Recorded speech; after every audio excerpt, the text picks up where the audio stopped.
الله كان عليكم رقيبا يا أيها الذين آمنوا اتقوا الله وقولوا قولا سديدا يصلح لكم أعمالكم ويغفر لكم ذنوبكم ومن يطع الله ورسوله فقد فاز فوزا عظيما أما بعد فإن أصدق الحديث كتاب الله وخير الهدي هدي محمد صلى الله عليه وسلم وشر الأمور محدثاتها وكل محدثة بدعة وكل بدعة ضلالة وكل ضلالة في النار. Hadirin dan hadirat jamaah Masjid Maulidiyah yang semoga dirahmati oleh Allah Subhanahu wa taala.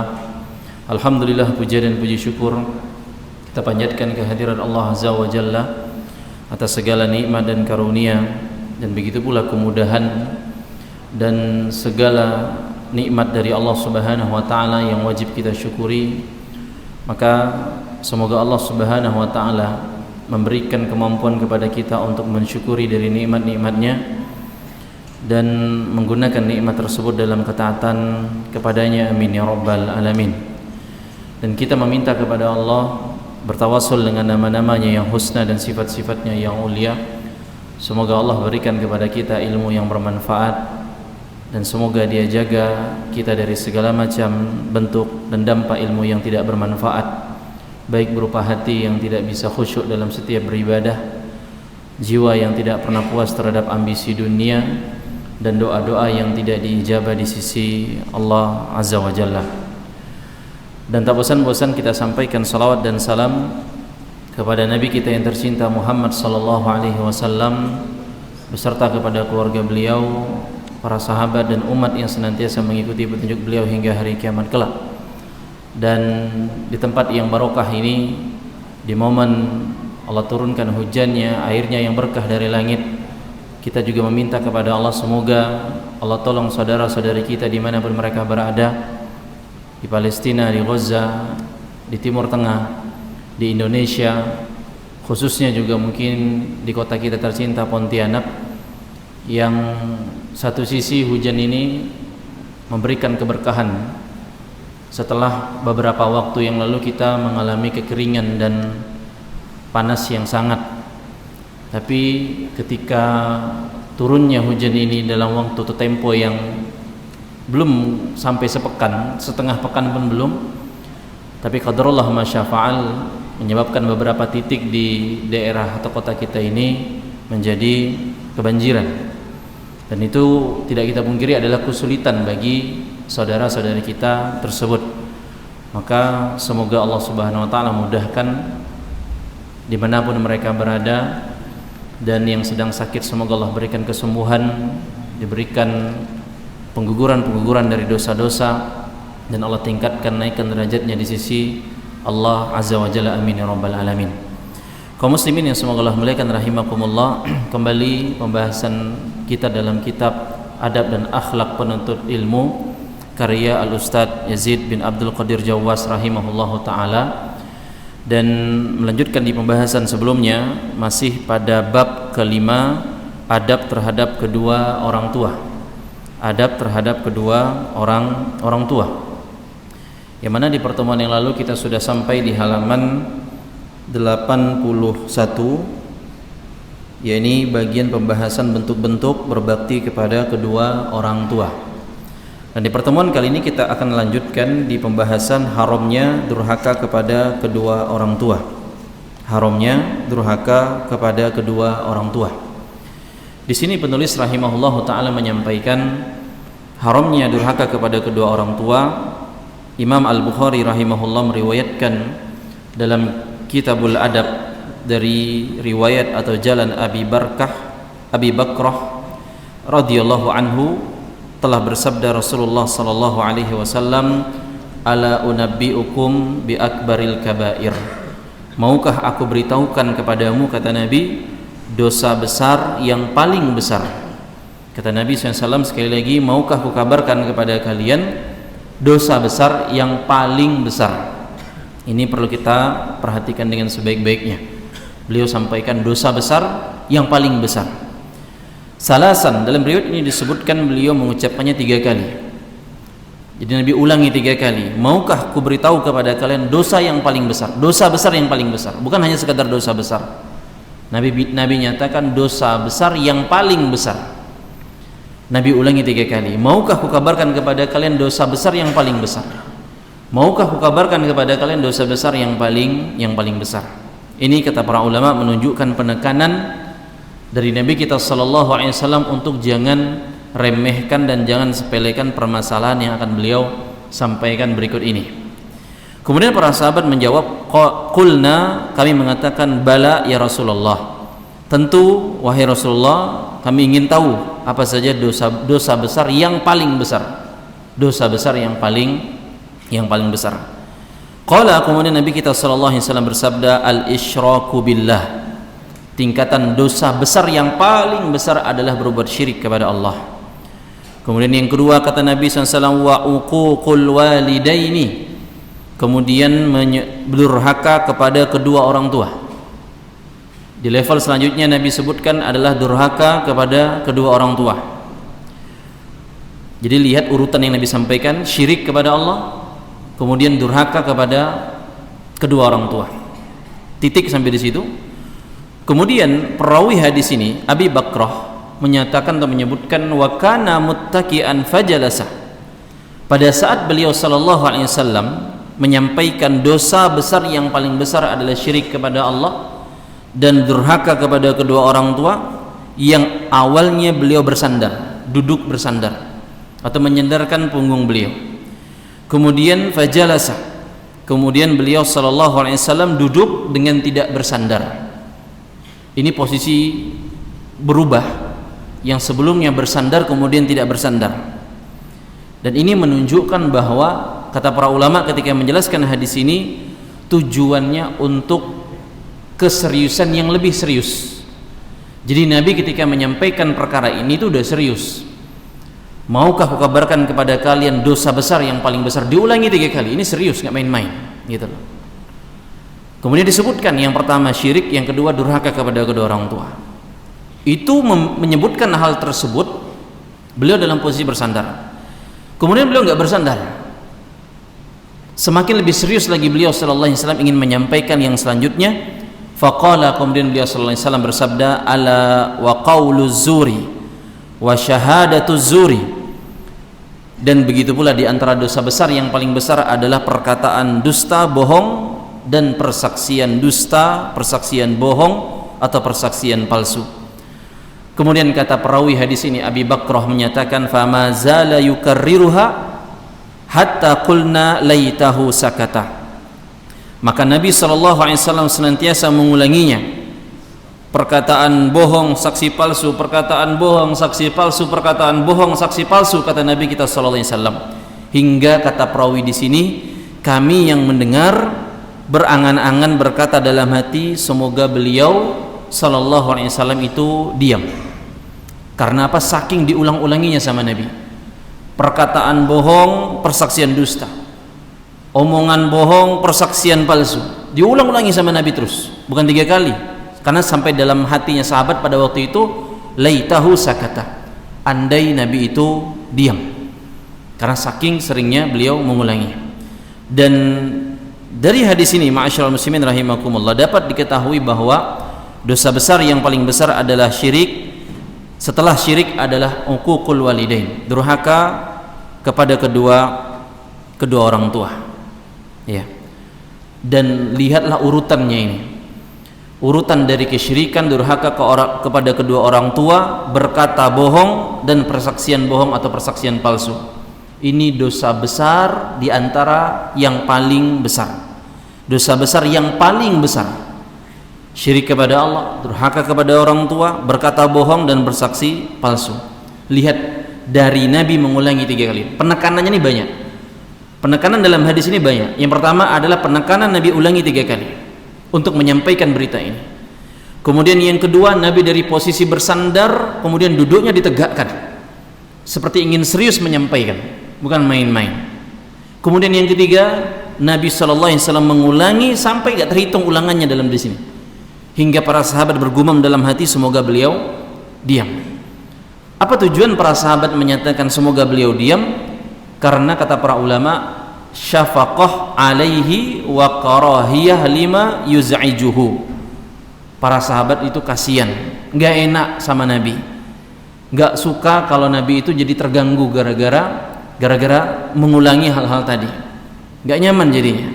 Dan di sini pelajaran adab terhadap Nabi Shallallahu Alaihi Wasallam menunjukkan bahwa para sahabat itu sangat beradab kepada Nabi Shallallahu Alaihi Wasallam, wal mahabbah lahu wa syafaqah alaih. Sahabat sangat kasih sayang dan cinta kepada Nabi Shallallahu Alaihi Wasallam. Ya, sebagaimana kita kalau sampai orang harus mengulang-ulangi itu, kalau orang punya hati nggak nyaman, nggak nyaman dan nggak enak. Apalagi Nabi di sini posisinya. Para sahabat sudah mendengar bahwa dosa besar yang paling besar adalah syirik kepada Allah, durhaka kepada orang tua, perkataan bohong dan persaksian palsu. Ketika hal itu diulang-ulangi sama Nabi, yang awalnya Nabi ingin menyampaikan hal ini 3 kali, malah berkali-kali. Para sahabat akhirnya nggak enak. Berandai kalau beliau diam agar nggak nyusahin beliau harus mengulang-ulangi kalimat tersebut. Nah hadirin semoga Allah muliakan rahimakumullah. Ini urutan dosa-dosa besar. Dosa-dosa besar yang paling besar perlu kita camkan. Dan ketika faedah dari Nabi yang sebelumnya bersandar kemudian duduk menegakkan punggung beliau ketika menyampaikan permasalahan perkataan dusta dan persaksian palsu. Para ulama jelaskan bahwa ucapan atau perkataan dusta itu maknanya luas, lebih umum. Jadi kalau ingin membedakan apa bedanya antara qauluz zur wa syahadatuz zur, qauluz zur itu lebih umum daripada syahadatuz zur. Perkataan dusta itu lebih luas maknanya daripada kesaksian dusta atau palsu. Karena kalau kesaksian palsu itu lebih spesifik, lebih mendetail. Ya. Karena kalau ucapan dusta itu jenisnya banyak. Ucapan kebohongan itu banyak ragamnya, banyak macamnya. Allah Subhanahu wa taala berfirman dalam surah Al-Hajj ayat ke-30, "Fajtanibur rijsa minal awsan wajtanibu qaulaz zur," kata Allah. Maka jauhilah najis-najis dari berhala dan jauhilah ucapan dusta. Dalam surah Al-Hajj ayat ke-30 Allah menyandingkan untuk menjauhi ucapan dusta dengan menjauhi berhala. Dan ini menunjukkan, memberikan faedah atau pelajaran bahwa ucapan dusta ini perkaranya berat sekali. Ingat, ucapan dusta bukan perkara sepele, karena disandingkan oleh Allah dengan menjauhi berhala, menjauhi kesyirikan. Dan jamaah rahimani wa rahimakumullah, ucapan dusta ini terutama di zaman kita sekarang itu bukan hanya sekedar kalau orang bersaksi palsu biasanya di pengadilan, ya. Tapi kalau ucapan dusta itu kadang jadi kesehariannya orang. Ucapan dusta itu kadang jadi keseharian orang. Segala macam dalam kehidupannya banyak kebohongannya, ya. Banyak kebohongannya. Apalagi orang-orang yang terikat akad atau kerjasama. Nah ini sangat ditentang oleh agama kita. Ingat runtutannya bagaimana antara syirik kepada Allah, durhaka kepada kedua orang tua, perkataan dusta dan persaksian palsu. Ya, maka ini tidak diperbolehkan dan sangat ditentang keras dalam agama kita. Kemudian dalam hadis yang lainnya, kata penulis di sini rahimahullah taala, dalam hadis yang lain Nabi sallallahu alaihi wasallam bersabda bahwa di antara dosa-dosa besar yaitu menyekutukan Allah, durhaka kepada kedua orang tua, membunuh orang dan sumpah palsu. Hadis riwayat Imam Bukhari dan Muslim pula. Jadi dalam hadis yang lain disebutkan tentang dosa-dosa besar adalah jelas yang paling pertama kesyirikan, menyembah berhala dan yang semisalnya.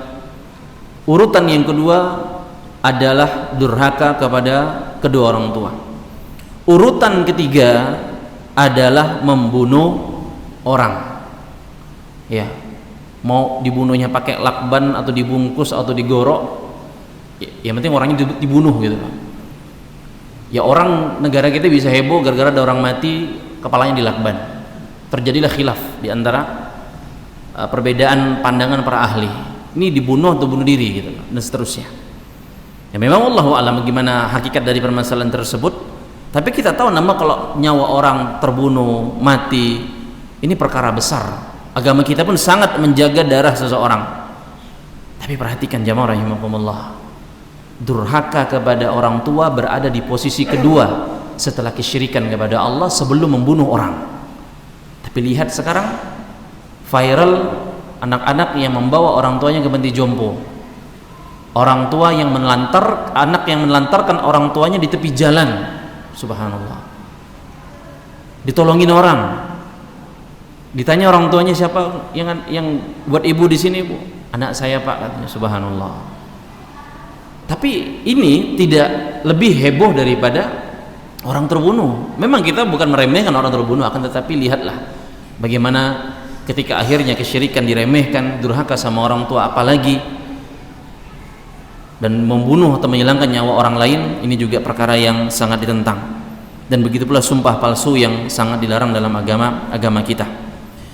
Dan kemudian kata penulis ini rahimahullah, di antara dosa-dosa besar yang paling besar adalah seorang melaknat kedua orang tuanya. Seorang melaknat kedua orang tuanya, dan nanti akan disebutkan contoh-contohnya bagaimana. Kita lanjutkan dari Al-Mughirah bin Syu'bah radhiyallahu anhu, bahwasanya Nabi sallallahu alaihi wasallam bersabda, "Innallaha ta'ala harrama 'alaikum uquqal ummahat." Sesungguhnya Allah Ta'ala mengharamkan atas kalian durhaka kepada ibu-ibu kalian. Wa man an wahatin wa wa'dal banat. Allah melarang kalian untuk menolak kewajiban, meminta sesuatu yang bukan haknya, dan mengubur hidup-hidup anak wanita kalian. Wa karihalakum qila wa qal. Allah melarang, mengharamkan atas kalian untuk banyak katanya-katanya, banyak bicara.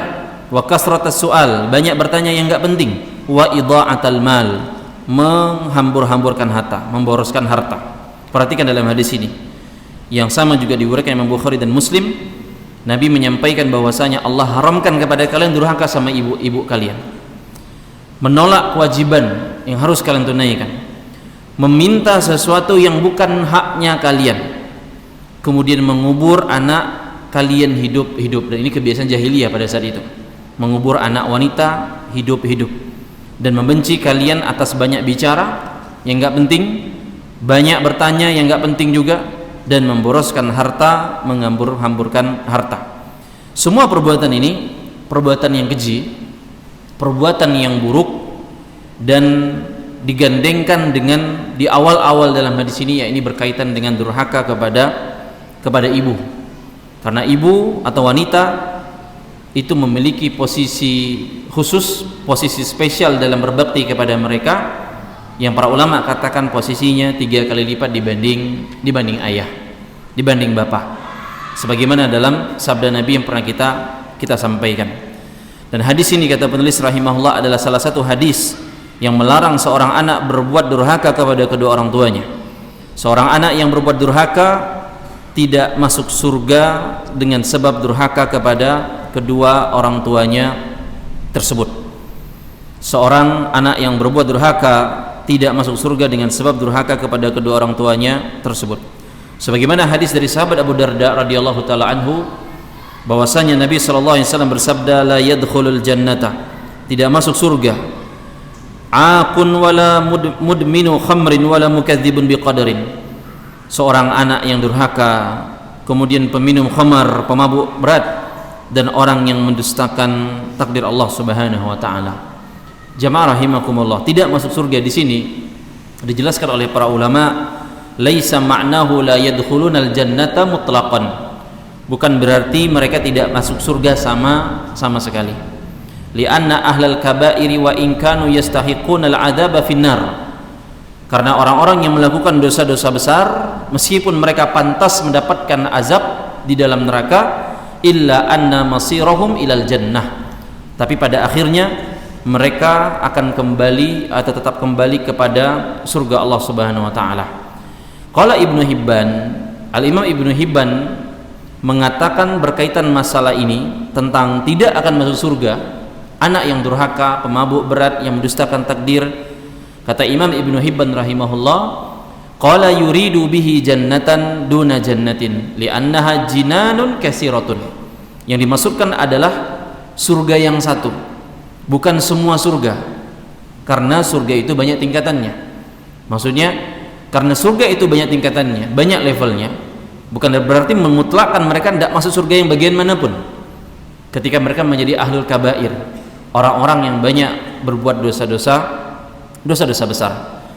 Dan kata Imam Ibnu Hibban juga menyatakan, wakila, ada juga ulama yang menyatakan ma'nahu la yadkhulunal jannata ibtidaan, maksudnya adalah mereka ini tidak akan masuk surga di awal, di masa-masa awal orang-orang masuk surga, ya. Wa sayadkhulunaha ba'da tathhir, dan mereka akan masuk ke surga setelah disucikan, dibersihkan dari dosanya tersebut di neraka Allah wal iyadu billah. Jamaah rahimakumullah, tentunya ya kita jangan berharaplah singgah, apalagi dengan sebab malah durhaka kepada orang tua, sedangkan mereka adalah pintu tengah, pintu yang paling tinggi, yang paling mudah untuk seorang menggapai surga Allah Subhanahu wa taala dengan berbakti kepada mereka. Kaum muslimin semoga Allah muliakan rahimakumullah. Kemudian di halaman ke-84 penulis melanjutkan, di antara bentuk durhaka, uquq terhadap kedua orang tua, yang pertama adalah menimbulkan gangguan terhadap orang tua, baik berupa perkataan, ucapan, ataupun perbuatan yang membuat orang tua sedih atau sakit hati.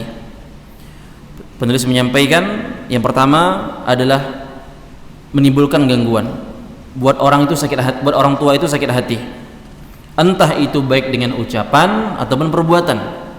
Ya, inilah kadang kita sebagai anak itu tak kita sadari. Kadang kita nggak sadar, kita itu ngomelnya sedikit tapi ngomel. Atau kadang kita nggak sadar kita itu ngomongnya ketus, ya, pakai bahasa pergaulan kita, bukan bahasa ke orang tua. Dan Islam walaupun tidak ada mengajarkan membeda-bedakan bahasa, tapi karena urufnya, kebiasaannya, adat istiadatnya, kan sebagaimana kita manggil dalam secara bahasa, manggil kau, anda, itu panggilan lawan bicara kita. Tapi ketika manggil ayah, manggil bapak, manggil ibu, kan nggak mungkin pakai kau, kan juga nggak mungkin manggil pakai anda. Anda ini katanya nggak bisa perhatiin anak katanya gitu. Nah, ini nggak sopan. Jadi jangan ngomong ketus atau sekedar ngeluh juga disuruh, dan itu akhirnya membuat hati orang tua terluka, ya. Ungkapan-ungkapan yang berusaha untuk dihindari. Jangan bikin orang tua sakit baik dengan perbuatan ataupun dengan perkataan. Ini yang pertama. Di antara bentuk durhaka pada orang tua adalah timbulnya gangguan, entah itu perkataan, ucapan ataupun perbuatan yang membuat mereka sedih atau sakit hati. Kemudian yang kedua, kata penulis rahimahullah, adalah berkata dan tidak memenuhi panggilan orang tua. Berkata dan tidak memenuhi panggilan orang tua, atau malas menyaut panggilan orang tua, ya, malas menyahut panggilan orang tua. Ini sudah sebagai bentuk durhaka kepada mereka. Dan saking para ulama membahas masalah ini mendetail, dan itu adalah ungkapan simbol dari kedurhakaan seorang anak kepada orang tua, dan Allah perintahkan jangan ucapkan, ya. Dan kadang seorang anak hanya sekedar mengucapkan entar dulu lama katanya gitu, tapi dengan nada yang menekan. Abang lagi sibuk nih mak, pak katanya gitu. Ya jangan. Apalagi cuek, nggak ada respon ketika dipanggil, disaut, ya.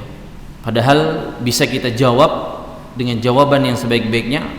Makanya para ulama katakan, kalau kita sedang melakukan sholat sunnah, orang tua manggil, batalkan sholat kita. Jawab panggilan dari orang tua tersebut, apa kebutuhan mereka, dan seterusnya, ya. Jadi penuhi panggilan orang tua, jangan tidak penuhi.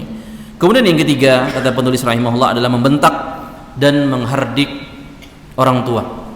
Membentak dan menghardik orang tua. Dan jelas yang namanya membentak, yang namanya menghardik adalah perbuatan yang sangat tidak sopan, ya, sekalipun kadang kita nggak lagi emosi. Jangan, apalagi ataupun nada suaranya nggak naik, ya, nada suaranya tidak naik.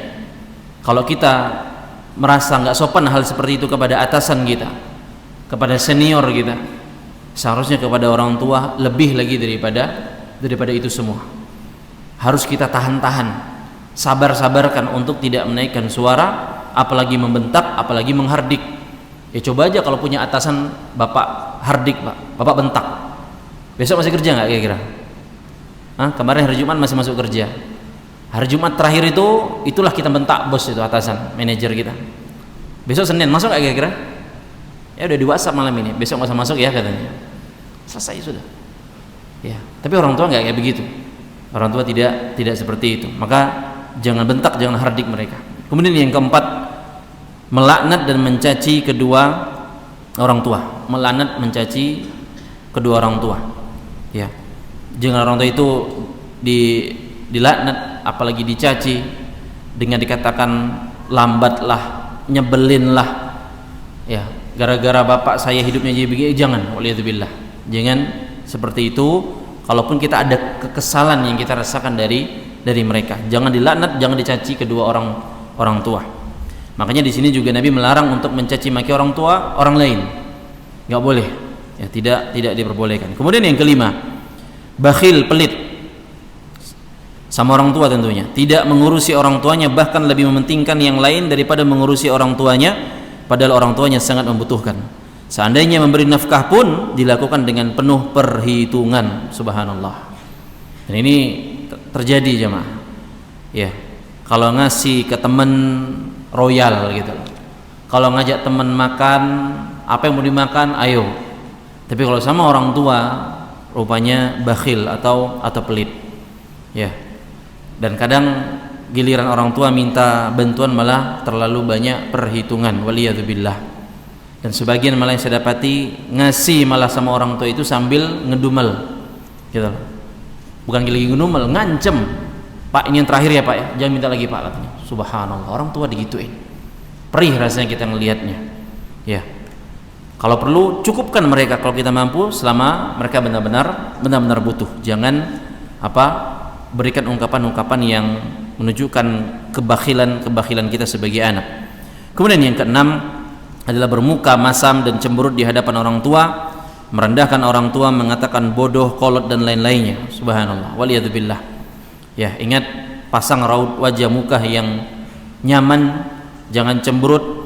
Jangankan ke orang tua jemaah, Nabi kita sallallahu alaihi wasallam memerintahkan di antara bentuk sedekah adalah engkau bertemu dengan saudaramu. Saudara bukan saudara sekandung, saudara seiman, saudara seakidah, siapapun itu, dengan wajah yang nyaman. Biwajhin taliq. Wajah itu kalau ketemu sama dia itu mukanya enak, membawa kebahagiaan. Itu kepada sesama ikhwah, kepada sesama akhwat. Lagi mana lagi sama orang tua? Seharusnya jangan sangat bermuka masam, apalagi cemberut, ya, dan sampai merendahkan mereka dan waliyadzubillah mengatakan bodoh, kolot, atau enggak up to date, enggak bisa Android. Kan orang tua enggak bisa Android, ya sudahlah, kasihlah HP pincit gitu loh. Enggak usah dipusingkan kalau orang tua enggak bisa HP teknologi zaman sekarang. Jangan dikata-katain. Ya, kasih muka yang paling nyaman. Jangan cemberut. Kemudian yang ketujuh adalah menyuruh orang tua. Menyuruh orang tua. Misalnya menyapu, mencuci atau menyiapkan makanan. Pekerjaan tersebut sangat tidak pantas bagi orang tua, terutama jika mereka sudah tua atau lemah. Tetapi kata penulis, jika si ibu dalam tanda kutip melakukan pekerjaan tersebut dengan kemauannya sendiri, maka tidaklah mengapa, dan karena itu anak harus berterima kasih. Nah, ini banyak dari kita kayaknya seperti ini gitu ya. Banyak modal terima kasih saja sama orang tua selama ibu kita yang nyuciin, yang bersihin. Ya kalau bisa janganlah. Usahalah kita sebelum beliau cuci kita nyuci gitu. Sebelum beliau yang bersihin kita yang bersihin. Sigap gitu loh, gercep gitu loh. Ya. Kalau sama orang tua. Kalau sampai ada tahap menyuruh, ya kalau menyuruh memang kalau kita sakit ada uzur ya nggak masalah. Tapi kalau sampai betul-betul nyuruh tuh orang tua yang kerja, ini jelas kedurhakaan. Kemudian yang kedelapan, menyebutkan kejelekan orang tua di hadapan orang banyak atau mencemarkan nama baik orang tua. Ya, dia ceritakan aib orang tuanya di hadapan orang lain. Yang paling umum biasanya apa? Anak-anak muda nih biasanya. mak aku tuh cerewet katanya. Nah, gitu. Ini nggak boleh jamaah, demi Allah ini nggak boleh. Jangan ya, didik generasi muda kita, apalagi kalau kita kayak gitu, tobatlah kepada Allah. Saya paling sering dengar gitu loh, orang bilang mak aku nih cerewet katanya. Janganlah, itu bukan hal bagus.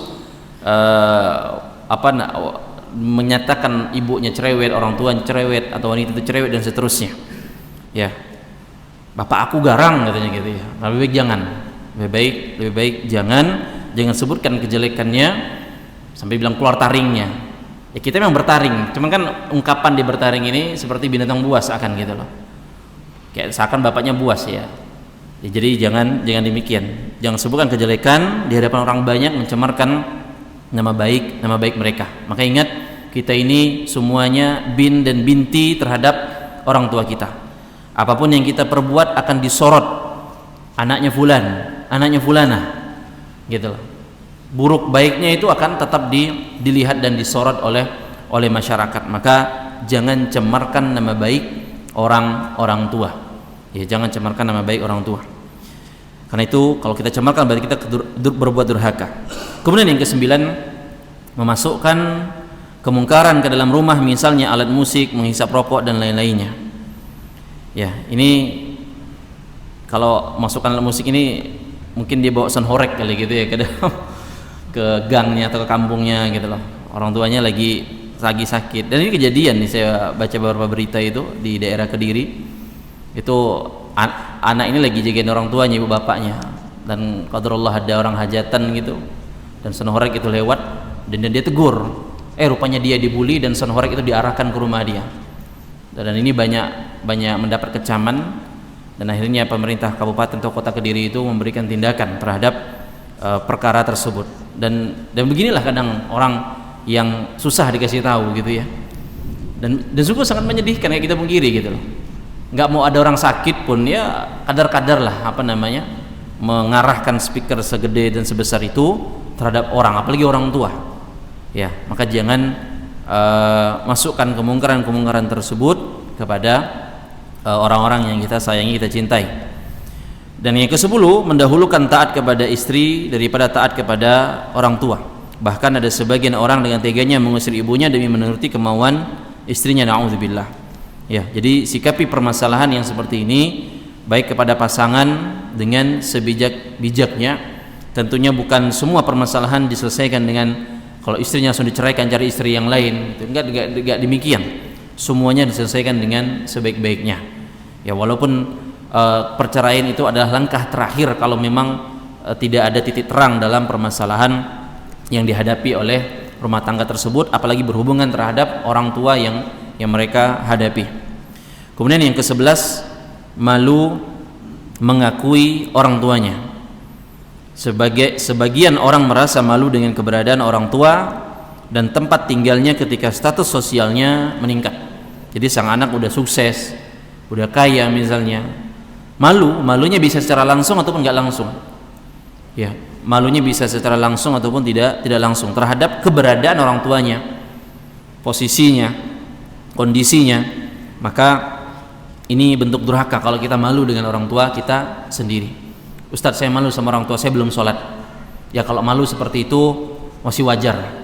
Misalnya bapak kita belum sholat, ibu kita belum pandai ngaji, baca Quran misalnya. Ini malu yang positif, tapi dengan semangat untuk memperbaiki keadaan mereka, agar mereka mau sholat, agar mereka mau pandai baca Quran. Tapi kalau malu dalam posisi yang disebutkan ini seperti orang tuanya mungkin kampungan, desa gitu ya, terus misalnya, dan ketika status anaknya ini udah luar biasa, maka ini bentuk kedurhakaan pula. Dan tidak diragukan lagi, kata penulis, sikap semacam ini adalah sikap yang amat tercela, bahkan termasuk kedurhakaan yang keji dan nista waliyatubillah. Penulis menyatakan semuanya itu termasuk bentuk-bentuk kedurhakaan kepada kedua orang tua. Oleh karena itu kita harus berhati-hati dan membedakan dalam berkata dan berbuat kepada orang tua dengan selain keduanya. Akibat dari durhaka kepada kedua orang tua akan dirasakan di dunia. Dalam hadis yang diriwayatkan oleh Imam Bukhari dalam Adabul Mufrad, Abu Daud dan Imam Tirmidzi dari sahabat Abu Bakrah radhiyallahu anhu, dari Nabi SAW bersabda, "Ma min zanbin ajdaru an yu'ajjilallahu ta'ala li sahibihi al-uqubata fid dunya ma'a ma yaddakhiru lahu fil akhirah minal baghi wa qati'atir rahim. Tidak ada dosa yang lebih pantas untuk Allah cepatkan azabnya bagi para pelakunya di dunia ini, di samping azab yang telah disediakannya kelak di akhirat, kecuali yang akan menimpa kepada orang-orang yang suka zalim dan memutuskan silaturahim, baik kepada orang tua, paman, bibi, dan hubungan-hubungan silaturahim yang disebutkan dalam syariat agama ini. Hati-hati, dua perbuatan ini azabnya disegerakan oleh Allah Subhanahu wa taala. Azabnya berupa apa?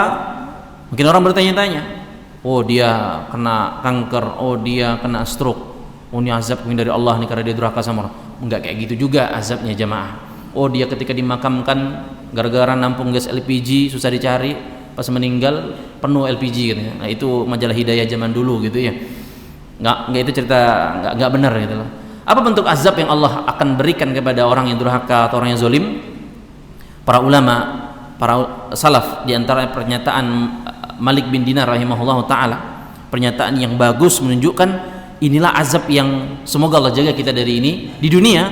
Beliau mengatakan innalillahi uqubatin fil qulubi wal abdan, sesungguhnya Allah memiliki bermacam-macam azab, baik itu dalam perkara hati ataupun jasad, ketika hamba ini berbuat dosa maksiat, kedurhakaan ataupun kezaliman. Di antara bentuk azab Allah di dunia ini dhankun fil ma'isyah, kesempitan urusan hidup.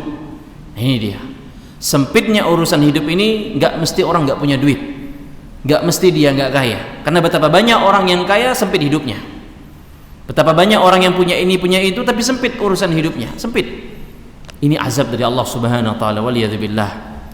Kemudian kata Malik bin Dinar rahimahullah taala, wa wahnun fil ibadah, dan kelemahan dalam ibadah. Orang lemah ketika beribadah itu azab jamaah. Dan kalau kita semangat dalam ibadah itu merupakan nikmat. Maka hati-hati dapat azab ini. Entah bisa jadi kezaliman ataupun kedurhakaan. Wa ma duriba 'abdun bi uqubatin a'dhama min qaswatil qalbi.